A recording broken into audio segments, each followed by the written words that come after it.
মর্যাদা। জিহাদের পথে যদি লাশ হয়ে যায়, দোহাই লাগে মাগো কেঁদো না। জিহাদের পথে যদি লাশ হয়ে যায়, দোহাই লাগে মাগো কেঁদো না। হাসরের মাঠে বলবে তুমি হেসে, আল্লাহ আমি শহীদের মা, আল্লাহ আমি শহীদের মা। শহীদেরা মরে না মা, ওরা রয় বেঁচে, জান্নাতে পাখি হয়ে উড়ে যায় আরশে।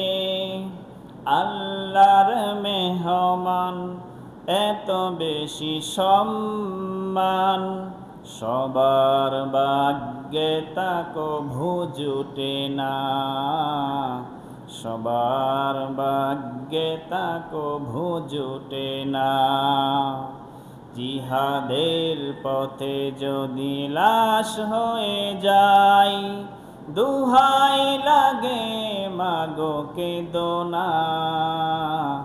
হাসরের মাঠে বলবে তুমি হেসে, আল্লাহ আমি শহীদের মা।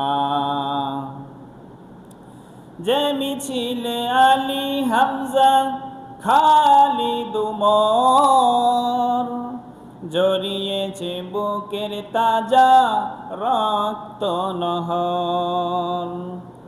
সেই কথা বলতে, সে মিছিলে চলতে, আমায় তুমি মা বাধা দিও না, আমায় তুমি মা বাধা দিও না।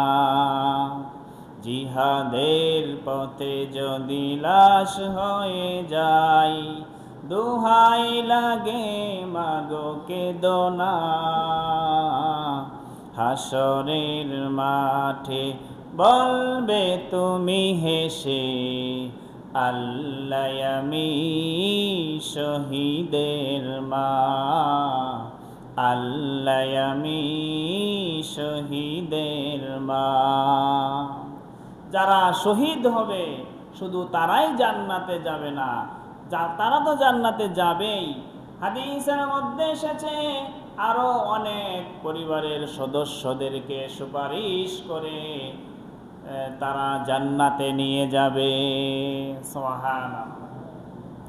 যাই হোক মুহতারাম হাজরিন, বলতেছিলাম আল্লাহ রাব্বুল আলামিন বলেন, যারা ঈমান আনয়ন করেছে এবং যারা নেক আমল করে তাদের জন্য আল্লাহ রাব্বুল আলামিন জান্নাতুল ফিরদাউস রেখেছেন নুজুলা, মেহমানদারির জন্য।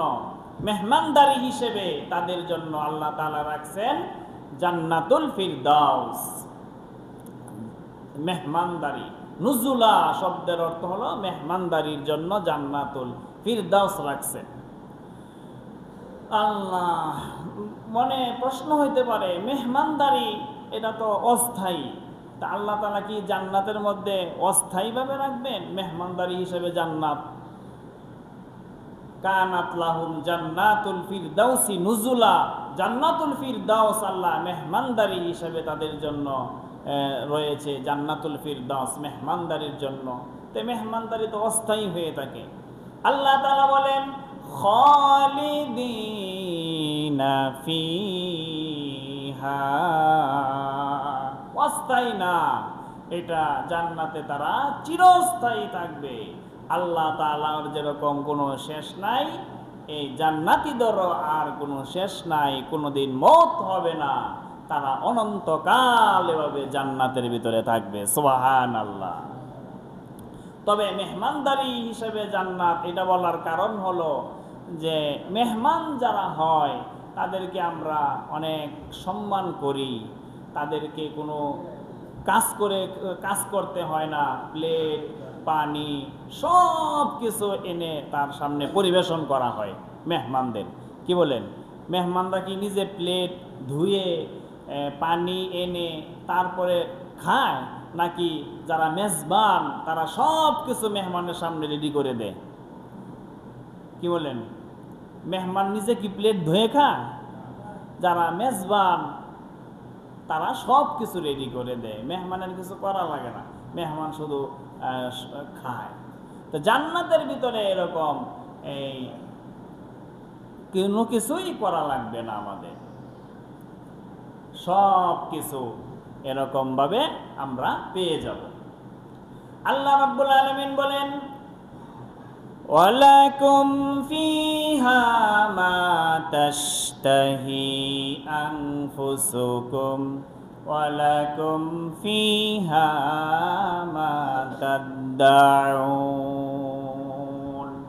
জান্নাতের ভিতরে দুনিয়ার মেহমান তো বলা লাগে যে এইটা দেন ওইটা দেন, মুখে উচ্চারণ করা লাগে, এই অন্তরে কি আছে এটা তো আর যার মেহমান হইলাম সে বুঝে না। কিন্তু জান্নাতের ভিতরে আমি মুখে কিছুই বললাম না, শুধু অন্তরে অন্তরে একটা জিনিস কল্পনা করলাম যে ওই পাখির গোশতটা যদি খাইতাম, মুখে বলি নাই, অন্তরে অন্তরে কল্পনা করলাম। তো অন্তরে কল্পনা করলেও এইটা সামনে হাজির হয়ে যাবে। সুবহানাল্লাহ। এই জান্নাত রয়েছে, জান্নাতের এই নাজ ও নিয়ামত আর শেষ হবে না। সেই জান্নাতে আমরা সবাই যেতে চাই। ভাইরা আমার, ওই জান্নাতে যাওয়ার